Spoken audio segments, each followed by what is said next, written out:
In this video, we are going to be taking a look at the arithmetic operators available inside the Java programming language. Obviously, the capability of doing math is a very important part of any programming language. Java has the basics covered, definitely has the basics covered.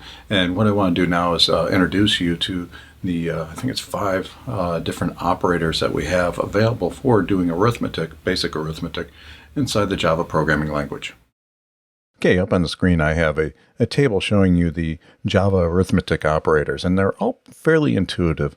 So just going from top to bottom, we have the plus sign. So that is going to add A and B together. And we already saw previously in the course, we can also use that to concatenate strings.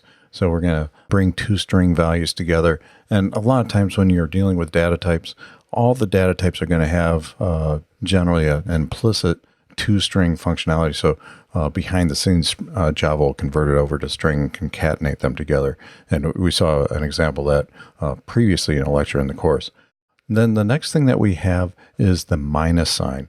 And this is going to do subtraction. So this is going to subtract B from A in this case. And then we have the multiplier. That's just a simple asterisk. This is going to multiply A times B.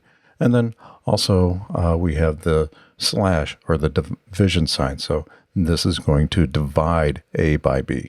And then the next one that's a little bit interesting, this is a percent sign, and this is going to be the remainder. So if you do division, remember you're going to have a remainder. If you go back to your basic math classes that you had in school, this is going to show you the remaining value. So this, when you're doing different type of math operations, this can be fairly handy to utilize. So these are the basic Java arithmetic operators.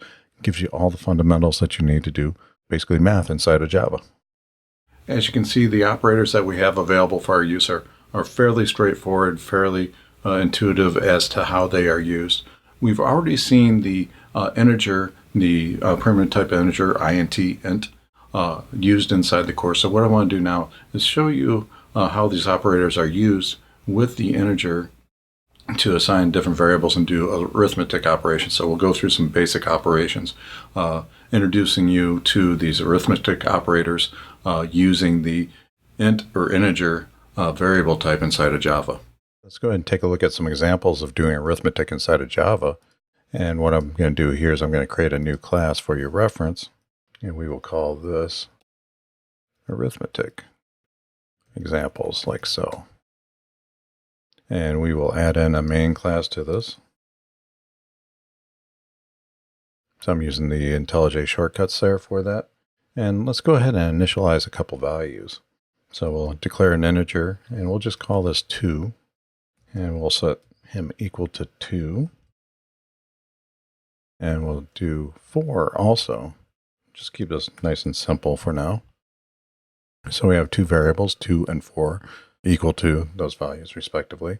And let's come up with here, we'll do int result, and we'll say that equals 2 plus 4, like so. And let's get the output of that. So I'm going to do sout.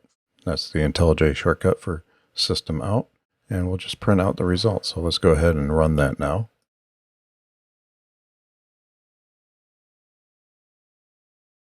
And you can see that we get the expected result of 6 there.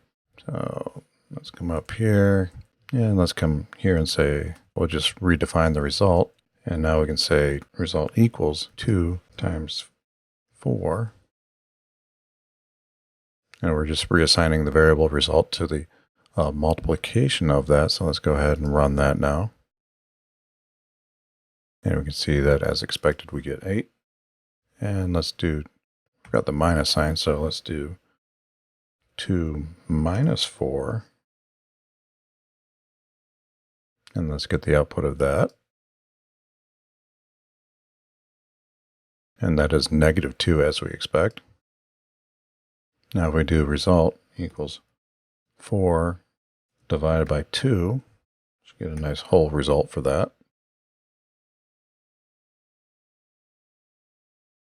And we can see that we do get the proper result there.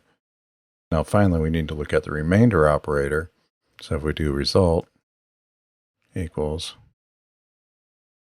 4 $2. In this case, we should get a 0,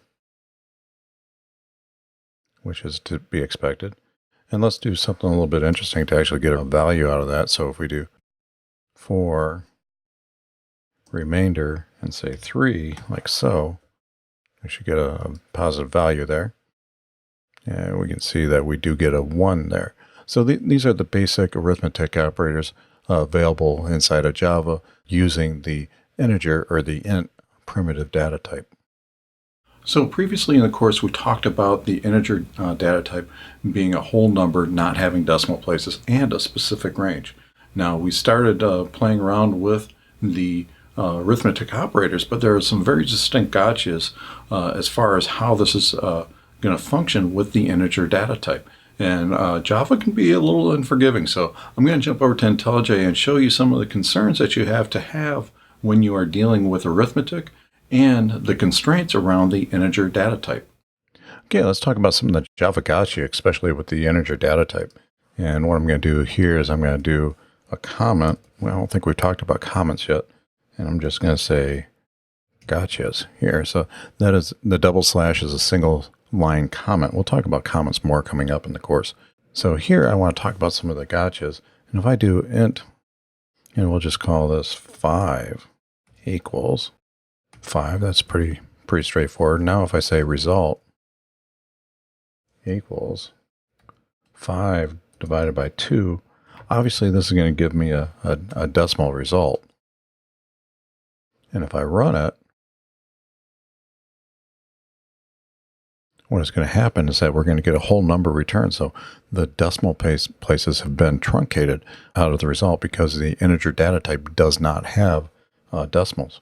But we can also do some more interesting stuff. So if we say result equals, and if we do integer, the capital integer, so this is the reference type, we do have a property on there for the maximum value of an integer. So we're just going to set our result equal to the maximum value that an integer can hold. And let's go ahead and run that. And now we can see we get this nice whole number, which is as expected. So that is the maximum value that an integer can have. Now what's interesting is if we come in here and say result equals integer.maxValue plus, and we'll just say 2 plus 5 plus 4. So our values there. So we're adding in additional values. So we're going above the maximum value of the integer data type. Any guesses what happens here? Take a moment and guess what's going to happen to that number because we are exceeding the maximum value of the integer type. So let me show you what happens. I'm going to go ahead and run that. And what's happening is we're getting a negative value. So the integer effectively looped around to the negative values, and now we're going backwards up. So kind of a funny behavior.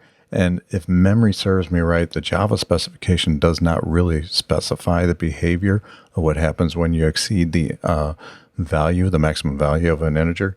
So this behavior could change between implementations. So if you're running a different Java implementations, you could get badness happen here. So be very aware it is your responsibility as a developer to make sure that you are not exceeding the values, the allowable values for those integer types or any of the primitive types that we're dealing with here. So we'll be exploring this more, but this is a very important gotcha because you can see here this ran, Java looped around, didn't complain at all.